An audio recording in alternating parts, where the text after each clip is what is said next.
할렐루야!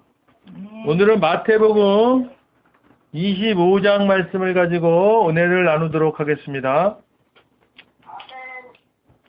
마태복음 25장은 그때에 라는 말씀으로 시작합니다. 그죠? 1절에 그때에 천국은 마치 등을 들고 신랑을 맞으러 나간 열 처녀와 같다 하리니 그랬습니다. 여기서 그때에, 이 마태복음에는요, 그때란 말이 90번 정도 나와요. 90번. 그런데 이 그때에, 여기서 지금 25장 1절에서 말하는 그때에는 예수님이 오시는 때, 인자가 오는 때. 그러니까 언제요? 종말을 말하는 겁니다. 그러니까 종말 때에 마치 등을 들고 신랑을 맞으러 나간 열 처녀와 같다 하리니 그랬습니다. 여기서 등을 들고 신랑을 맞으러 나간 열 처녀와 같다 그랬습니다. 이게 그 유대 지방에서는 어떻게 하냐면 결혼을 할 때 신랑이 신부를 데리러 가요. 근데 이제 거기서 이제 그러면 그 신랑이 갔다가 그러면 저녁 때쯤 해갖고 다시 신랑 집으로 이제 신부를 데리고 가는 거예요. 그러면 어떻게 되냐면 신랑 집에서 그 데리고 오는 신부를 맞이하려고 들러리들이 나와 있어, 들러리들이. 그 들러리들이 등을 들고 나와 있는 거예요. 그러니까 지금 그 말씀을 하고 있는 거예요. 이 들러리들이 지금, 이제 그 신랑을 맞기 위해서 나와 있는데 그 들러리들이 지금 뭐라는 거예요? 다섯은 미련하고 다섯은 슬기 있는 자라 그랬습니다. 그러면 이 미련한 자들은 어떻게 했다는 거예요? 미련한 자들은 기름을 가지지 아니하고 나왔다. 그러니까 등을 들고 나오는데 신랑이 언제 올지 모르잖아요. 그렇다 그러면 그 등 안에 있는 그 기름만 갖고 있을 게 아니라 그게 다 타버리면은 이제 불이 꺼지는 거잖아. 그러니까 미련한 자는 그냥 그거만 들고 나오는 거예요. 그런데 슬기로운 자는 어떻게 하냐면 그 등에 있는 기름 외에 또 여분의 기름을 갖고 온다 이 말이에요. 그러니까 예비, 준비한다 이 말입니다. 그러니까 지금 우리가 지금 말세에 예수님을 기다리고 있는데 지금 어떤 그러면 그런 그 영적인 상태로 또 삶의 상태로 살아야 되느냐? 뭐요? 기름을 준비한 그 다섯 처녀처럼 슬기로운 처녀처럼 예수님 맞을 준비를 하고 살아야 된다 이 말이에요. 그죠? 자, 여기서 이 들러리, 신부 들러리를 얘기하면서 열 처녀라 그랬습니다. 열 처녀. 그런데 이 열이라는 숫자는요, 이 완전수를 얘기해요. 완전수. 그래서 그 유대인들 그 회당을 구성할 때, 그러니까 지금 하면 교회 같은 거죠. 그런데 그럴 때 최소 인원이 10명이에요. 그래서 항상 종교 집회를 할 때는 그 종족수가 10명. 그걸 얘기해요. 여기 그런 걸 얘기하는 거거든요. 그리고 그 또 다른 의미는 어떤 게 있냐면 모든 시대에 예수를 신앙하는 모든 신자들을 얘기합니다. 그러니까 기다리는 열처녀, 그 들러리가 바로 우리 같은, 그죠? 예수님을 기다리는 그런 신자들을 얘기하는 거예요. 그리고 또 하나는 예수님의 재림을 기다리는 공동체. 그러니까 교회를 얘기하는 거죠. 그런 교회를 얘기하는 겁니다. 그러니까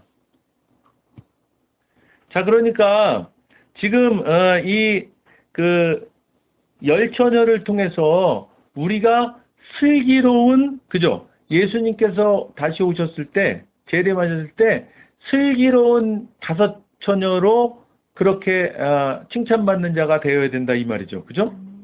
그러니까 뭐예요? 예수님이 언제 오실지 모르기 때문에 우리가 항상 준비하고 있어야 되는 거예요. 근데 여기 보면 어떠냐면 이러잖아요. 저 미련한 자들은 신랑이 더디움으로 다 졸며 잘세.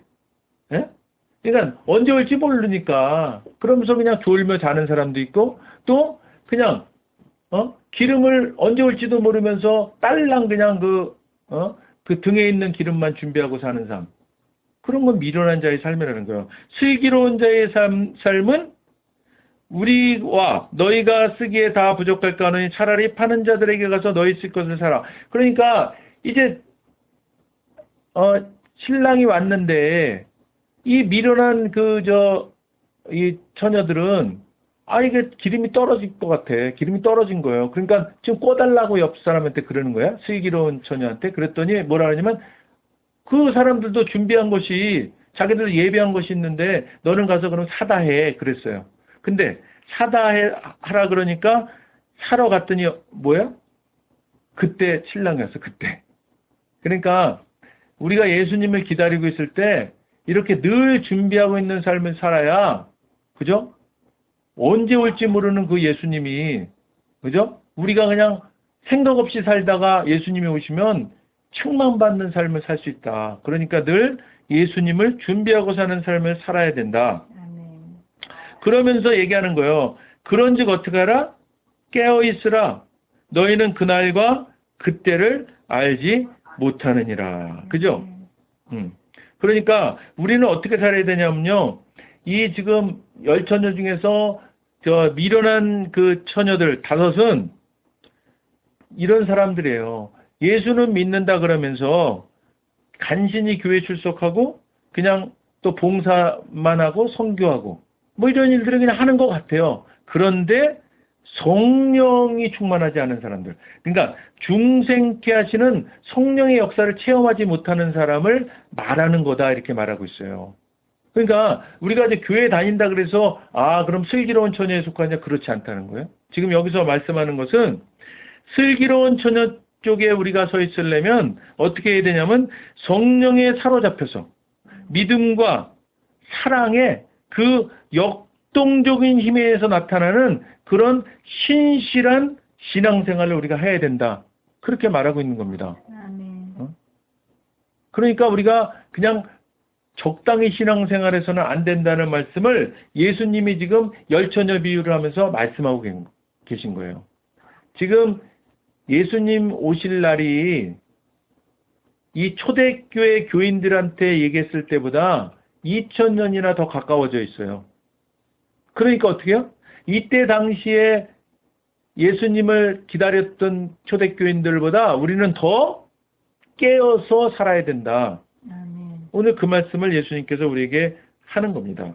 그러면서 또 다른 비유를 말씀하세요. 뭐냐면 어떤 사람이 타국에 갈 때 그 종들을 불러 자기 소유를 맡긴과 같다. 그러니까 예수님께서 우리에게 그 재능대로 맡긴다 이 말이에요. 그러면 그 맡긴 그 재능을 가지고 우리가 어떻게 살아야 되느냐를 말씀하는 거예요. 우리가 이 땅에 하나님께서 우리를 창조하시고 이 땅에 보내실 때에는요. 누구나 다 뭐요? 재능이 있다. 믿으시면 아멘 하세요. 아멘. 예, 재능이 있습니다. 우리가 뭐냐면 달란트가 있다는 얘기예요. 누구든지 달란트, 이 땅에서 하는 사명의 달란트가 있어요. 그런데 그러면 어떻게 되느냐? 여기 보니까 지금 어떤 사람은 5달란트를 주고 어떤 사람은 2달란트를 주고 어떤 사람은 1달란트를 줬어요. 그랬더니 이 달란트 받은 사람들마다 각자 어떻게 행동을 했냐면 자, 5달란트 받은 자는 바로 가서 그것으로 장사하여서 또 5달란트를 남겼어. 그죠?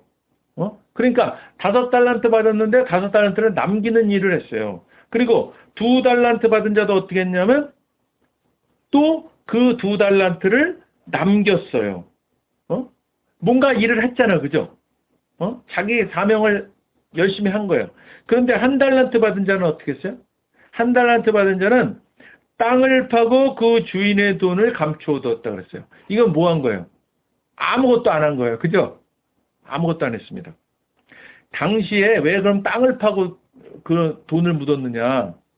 왜 그러냐면 당시에는 그 보물이나 그 중요한 거 있죠. 돈 이런 거 보관하는 가장 안전한 장소가 땅이라고 생각했어요. 그래서 땅에다가 파묻어 놓은 거예요. 이 사람은 그걸 보존했다 그런 뜻밖에 없어. 자, 그러면 근데 우리가 무슨 일을 할 때는 그것을 준 사람의 뜻을 알아야 되잖아요. 지금 주인이 5달란트 주고 2달란트 주고 1달란트 줬는데 이게 뭐 하라는 거였냐? 응? 이게 과연 그냥 땅속에 묻어서 내가 갔다 올 때 그냥 땅속에 묻었던 거 1달란트 다시 나한테 줘. 그런 의미였냐 이거예요. 그것이 아니고 이 주인은 그 달란트를 가지고 그죠? 자기가 갖고 있는 재능으로 그 달란트를 불려라. 그런 주인의 의지가 있었던 거예요. 근데 그것을 전혀 몰랐던 거죠. 주인의 의도를 전혀 파악하지 못한 자가 누구냐면 1달란트 받아서 그것을 땅속에 묻어둔 사람이에요. 그죠? 자, 우리가 여기서 잘 생각해야 돼요. 우리가 어떤 사람은 5달란트 받은 사람도 있을 거고 2달란트 받은 사람도 있을 거고 그죠? 1달란트 받은 사람도 있어요. 달란트를 많이 받았냐 적게 받았냐를 가지고 예수님이 평가하시는 것이 아니라 그 다음에 보니까 이렇게 하잖아요. 오랜 후에 그 종들의 주인이 돌아와 그들과 결산할세. 자, 5달란트 받았던 자 5달란트를 더 가지고 왔더니 주인이 뭐라 그랬어요?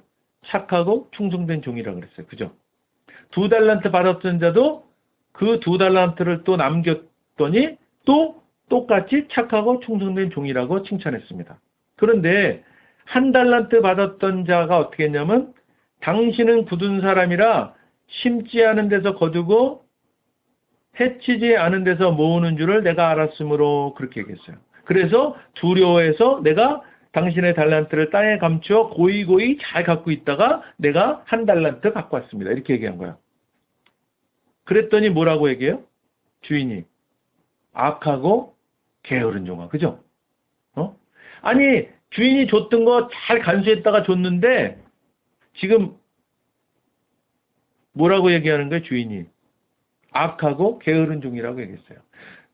5달란트 받았던 종 2달란트 받았던 종은 그걸 가지고 열심을 다해서 그것을 이제 불렸어요. 그랬더니 착하고 충성된 종이라고 얘기했는데 이 1달란트 받은 자는 혹시 주인이 이걸 가지고 잘못되면 어떻게 책망할까봐 그걸 가지고 아무것도 안 하고 그냥 묻어뒀던 거예요.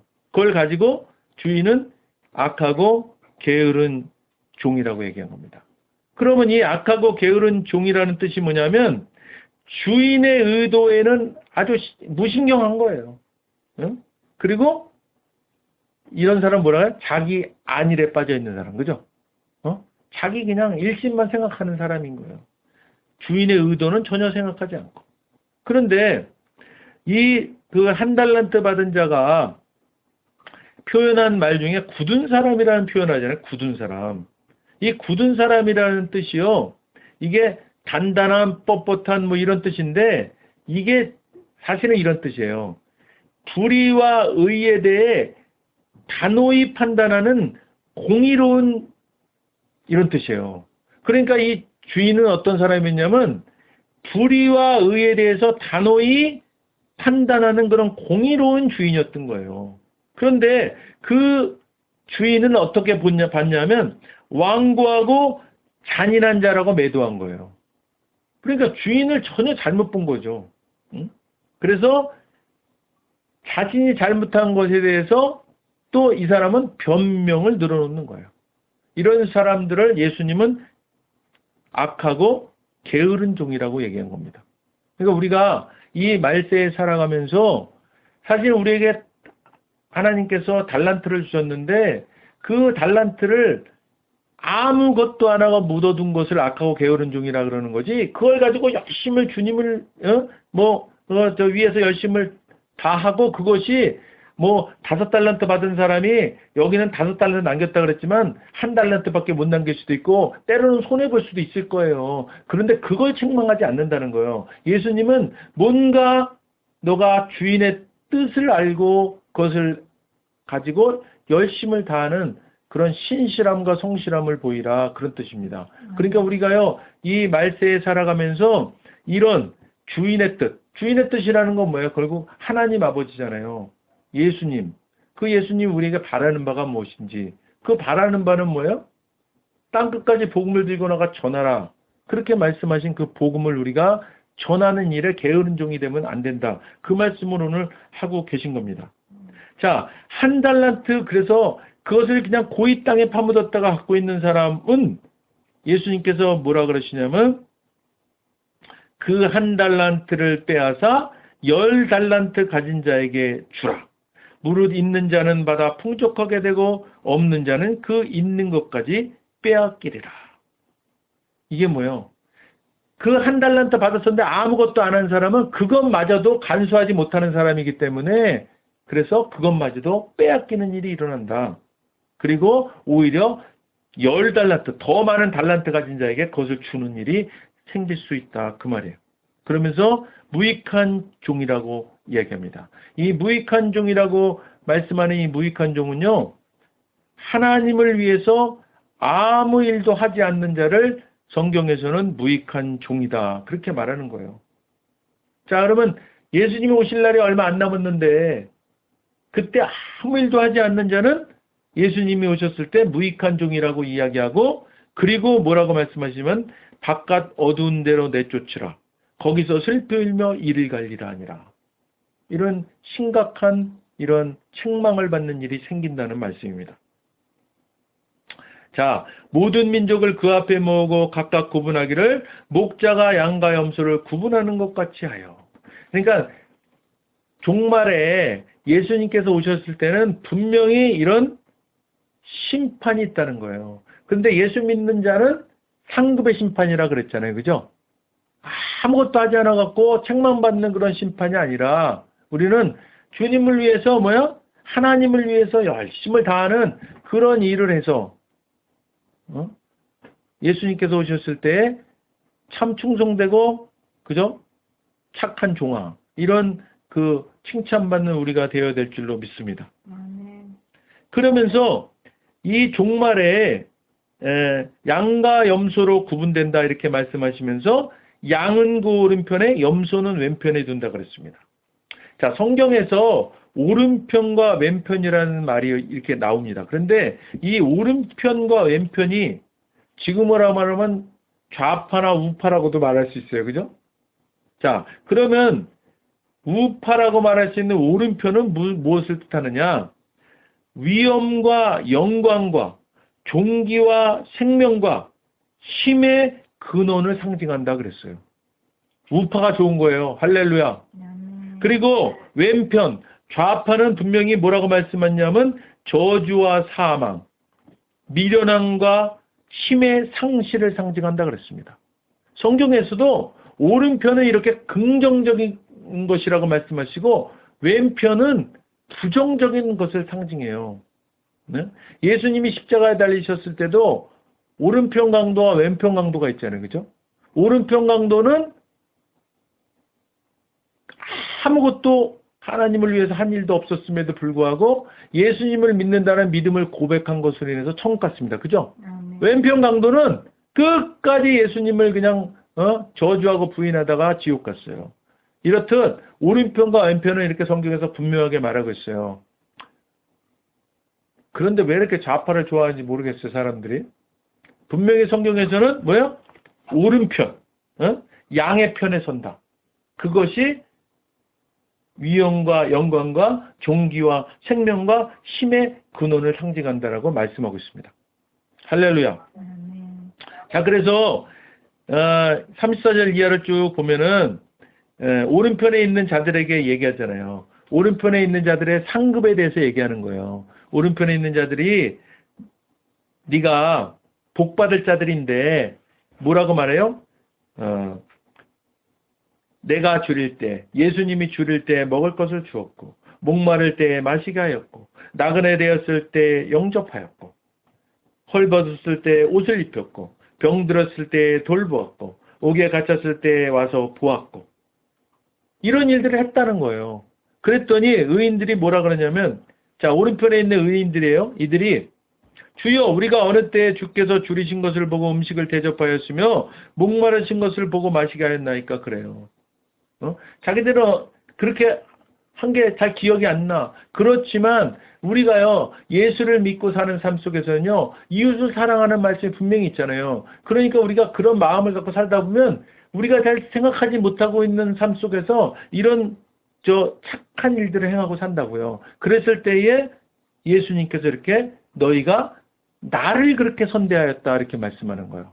그러니까 우리가 헐벗고 굶주린 자, 그리고 또 병들은 자, 그죠? 그리고 위로받아야 될 자, 이런 자들을 위해서 우리가 뭔가 하잖아요. 그러면 예수님은 그걸 뭐로 받아들이시냐면 예수님한테 했다고 보신다 이 말이에요. 그러니까 우리가 그런 삶을 살아야 되는 거예요.